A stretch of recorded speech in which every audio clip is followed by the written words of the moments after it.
Star Rail is probably going to falter and fail after the release of the fake collab. And the reason I think this is for a multitude of reasons, not just one reason. But before we talk about the reasons I think it's going to falter, let me go over some actual data for you guys to show that the game's already on a pretty massive decline as it is already. So what I want to show you guys first is actually a trend for Honkai Star Rail, basically from release up until now. And you can look at this trend and see something here, right? So the trend we can see is obviously on release, it was massively popular. It drops down a lot. Oh, we get some like mediocre bullshit going in here, but then we're getting closer to the release of 2.0. The game's getting more hype, and you see a peak right here at 58, and then it starts slowly going back down. But we have the release of 3.0. Where is that spike over here?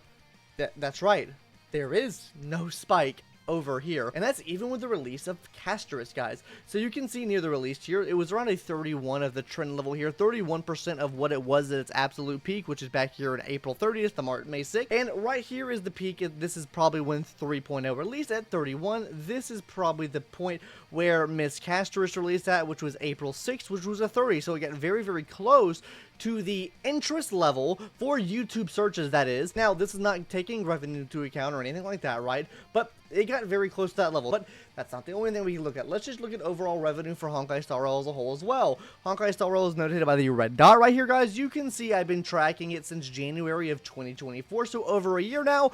We can see it at its absolute peak. It was making around $144 million right here. And where is the next big peak? And sorry, guys, I don't know why my chart's not updated here. Actually, the new peak is when Casterus released around the 100 million right there. So there was a big spike for Casterus. Obviously, she's a very heavily popular character. The last peak we saw was when Acheron was released, so that's the last big little spike we saw there in revenue, which is 144 million. But seeing that Casterus made $44 million less, that is a concerning sign for the direction the game's going in, because there is a revenue loss from the peak of what 2.0 was. And I won't say that 100 million is necessarily the peak, but I don't think that the fake collab is going to get much more than $100 million. Now, you can let me know that in the comment section down below if you think that, but overall, we see $100 million for that. We see an overall downturn of the game for revenue here as well. And thanks to Pancake Breakfast over here, guys, he showed me a bit of a website. I was watching one of his videos and talking about players quitting and stuff like that to kind of get data for this video. And he showed me a decent website that they've been using for player counts and stuff like that.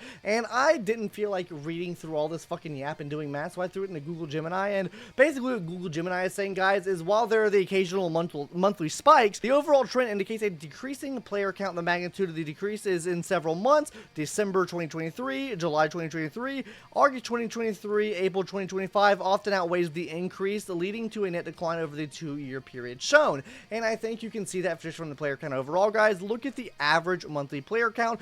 Starting out here, like this is back when it released, May 2023, it was around 26 million players. Now we are at 19 million players, so we have a net overall loss of about 7 million players that we've lost. Now, this number doesn't change too much. This is kind of the core audience of the game, and this is the most important number in my opinion. While yes, I think this average monthly player count does play a role into it, and it plays a role into how much revenue the game makes, these players make up for the majority of what you're going to be making with the game in terms of revenue, right? In terms of popularity, right? You don't want this number to go down, right? And this number honestly has been staying pretty steady, which is honestly not bad at all to see for the game. But with that being said, guys, is this number slowly going up because of the fact that fake collab's coming in? I don't know, so we'll have to wait to see what it actually looks like when the time comes there. But as you can see, the average monthly player count is still on a decrease. But now let's go over to Twitch Tracker here. So this is basically showing like how much the game is actually streamed, right? So overall streaming the game has decreased. You see a spike right here for 2.0. You do not see that spike for version 3.0 because 3.0 sucks ass,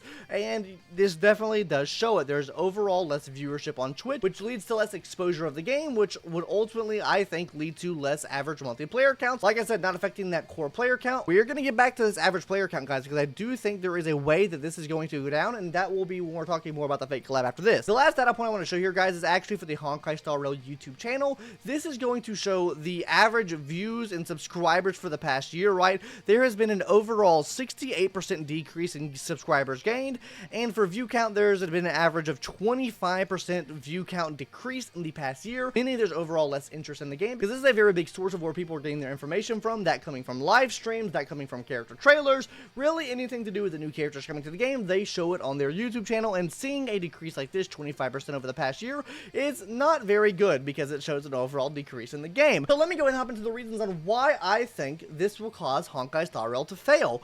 Number one, guys, a lot of people I really do think are hinging on this collab. I cannot tell you the amount of people I've heard of my community and other communities as well saying that they are playing this game until Honkai Star Rail gets the fake collab, and then they're getting the fuck out of there.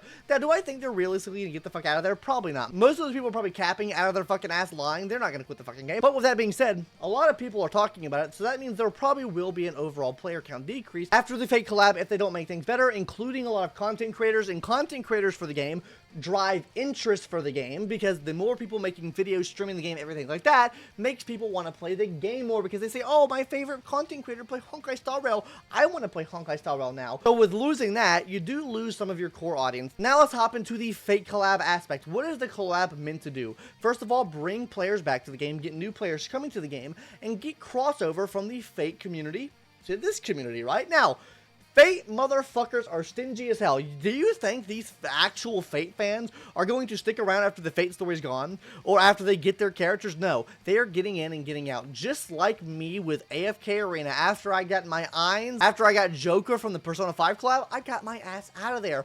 Just like the collabs in 7 Deadly Sin. I got my collab characters for Rim and Ram. I got my Attack on Titan collab characters. Boy, I fucking booked it the fuck out of there, okay? They do not care about it, right? Maybe they'll hop back in every once in a while to play with the characters they got, but they're not going to stick around for a long period of time. That's also going to lead to kind of a false increase there. Namely with this as well, there is no other collab in sight, and if they did do a collab, it's probably a year plus out, so then you're going to try to hinge players for yet another year. The big thing with the fake collab, right, is they hinge players of the people who were still enjoying the game when the fake collab got announced, right? But right now, people are more and more actively disliking the game, just overall. They're not wanting to play the game as much. They're not wanting to play the game as often. So, do you really think that you can hinge players for another year, waiting for another collab? Like, oh, damn, I'm playing the game all year. No. They'll probably quit until the collab comes around, which will lead to overall decrease in active player base and lead to decrease in revenue. Now, let's get into more of the nitty-gritty with the fake collab, right? I think story is a lot more undersold than you might think. I genuinely think, guys, and tell me if the comment section down below if I'm wrong on this or not, with a new writer coming to the game, if this Fate story slaps, oh, it is over after this. And you might say, well, no, people are going to love it and stay. No. If Honkai Star Rail has a banger story for the Fate collab and goes back to the way it is now, people are going to see the good. People are literally going to get a taste of some sugar in their mouth, and then when they go back to have to eat the shit again, it's out. They're done, brother. That you've been slowly incorporating shit into people's diets for the past year now. So if you give them something as amazing as like a Fate story can be, you cannot go back to the storytelling you had before. You either fire the guy writing the story now, decrease the bloat. You need to do so many things with the current story and the current game to not make people quit. Like I said, if they get a taste of something good, they are not coming back. There's also so many other things they can improve on as well, like the black and white text on the screen, fucking 7-hour plus story quest. No one wants that shit. Add a skip button to the game. There is yapping, but no animation. Who the fuck wants to sit through that and there's not a skip button? Me personally, I'm not a story buff. I'm not a story head. I know there's a lot of people that are. Tell me who the fuck, other than the sheet eaters, are going to sit through a fucking 7-hour story of bop bop beep boom boom bam bang, bum bum bum bum boom, bum bing. Boom, boom. It's almost as bad as sitting through a full video of me yapping, but honestly worse because I show more animation than they ever can. Though I do stutter a bit more. Anyways, guys, there are other problems outside of just the Fate collab that are coming up soon that kind of correlate with the Fate collab. Zenless Zone Zero 2.0. The live stream was just today, and if you watch that live stream, you know everything great that's coming to Zenless Zone Zero. First of all, tell me what the quality of life in Wuthering Waves and Zenless Zone Zero is miles ahead of the quality of life in the Honkai Star Rail. Like, first of all, their stories are a lot more complete, they're a lot more cohesive, and they feel a lot more animated. Their storytelling is just overall better. On top of this, guys, Zenless Zone Zero has a skip button, so if you don't want to sit through the app, you can get through it, especially for event quests, right? There is just so many different things of quality of life that can be added to the game that another HoYoverse title literally has. Talking about buffs, right? Do you know how much it pisses me off as an HSR fan? They're talking about, oh, we are going to buff characters, all these characters, Kafka and Blade and all this stuff, but actually we're gonna wait for yet another patch before we talk about how we buff those characters.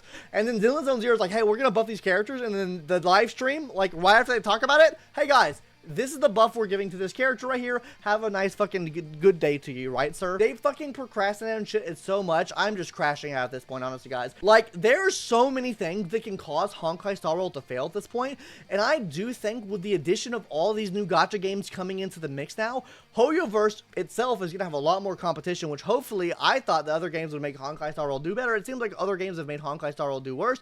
Please, God, let there be another turn-based gacha game that is on par with what Honkai Star Rail delivered at launch, or even better than that, right? Don't get me wrong, I think that HSR is the golden standard. I need something to surpass that golden standard to fucking make Honkai Star Rail eat fucking dirt, guys, because I need Honkai Star Rail to do better. I don't think Etheria Restart's gonna do that. Truthfully and honestly, I don't think it has enough pull to get even close to the level. If I were to be generous with Etheria Restart, I think it'll start out with a pretty high revenue count. Now, obviously, you don't go all this for everything, but I don't know of the actual staying power that Etheria Restart has. Like, if we just look in terms of the overall trend for Etheria Restart, it is a fraction of what Honkai Star Rail is right now at one of its lowest points. So I don't really have high hopes for it doing well and taking it out of the equation, but I genuinely do think that Honkai Star Rail and Hoyoverse as a whole needs more competition, because without competition, it doesn't want to make them improve. So I really want to see Honkai Star Rail improve, guys. I wish that you guys would also be critical in the game, because there is a lot of issues that need to be fixed, and everything that I fucking see for Honkai Star Rail is telling you your cope for fucking not liking something, or just don't play the game. Get off your fucking high horse. Say something's wrong about the game, because there is stuff wrong with the game, and make the developers change. That is the only way you can make them change. Don't let them oppress your voice. Talk about changes that need to be made, because I do think that this could be a huge kick in the ass, a kick in the balls to Hoyoverse. I kind of hope it is. I think that I really do hope that the player count absolutely gets destroyed after the Fate collab, which I think it will. Anyways, let me know your thoughts in the comment section down below. Please don't cope out or be retarded. I don't fucking know, guys. See you guys later. Bye-bye.